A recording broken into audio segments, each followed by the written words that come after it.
नमस्कार, आप देख रहे हैं ब्राह्मण शिरोमणि और मैं हूं दिव्या।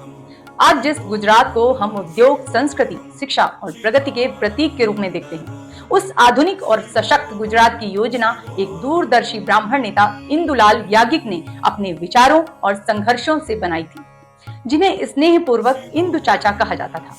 उनका जन्म 22 फरवरी 1892 को खेड़ा जिले के नडियाद में एक नागर ब्राह्मण परिवार में हुआ था। बचपन से ही उनमें सामाजिक चेतना और नेतृत्व के गुण झलकने लगे थे।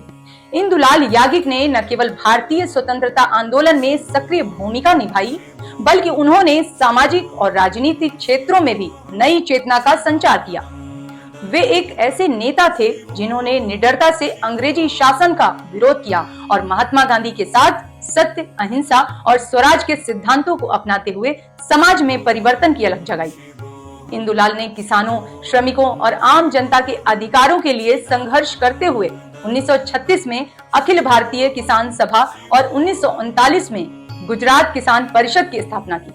1940 से 1941 के बीच युद्ध विरोधी अभियानों में भाग लेने के कारण उन्हें कारावास भी झेलना पड़ा, परंतु इससे उनके संकल्प में कोई कमी नहीं आई। 1950 के दशक में जब गुजरात की अलग पहचान की मांग उठी, तब इंदुलाल याज्ञिक ने महागुजरात आंदोलन का नेतृत्व संभाला। उनका यह आंदोलन न केवल राजनीतिक संघर्ष था, बल्कि यह गुजरात की संस्कृति, भाषा और अस्मिता की रक्षा का प्रतीक भी था।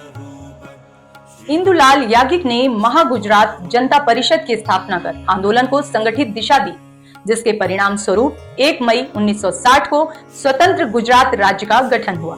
यह एक ऐतिहासिक उपलब्धि थी जो उनके दूरदर्शी नेतृत्व और अथक परिश्रम की गवाही देती है। एक सच्चे ब्राह्मण चिंतक और कर्मयोगी के रूप में उन्होंने ज्ञान, सत्य और सेवा को अपने जीवन का मार्ग बनाया। 17 जुलाई 1972 को उनका निधन हुआ, लेकिन उनका जीवन और योगदान आज भी गुजरात की आत्मा में जीवित है। वे उस ब्राह्मण मस्तिष्क के प्रतीक हैं जिसने न केवल गुजरात का सपना देखा, बल्कि उसे साकार करने के लिए अपना पूरा जीवन समर्पित कर दिया। आज का विकसित और गौरवशाली गुजरात इंदुलाल याज्ञिक जैसे महान नेताओं की सोच, त्याग और संघर्ष का ही परिणाम है। इसी के साथ अगले एपिसोड में फिर मिलूंगी। जय सिया राम, वंदे मातरम।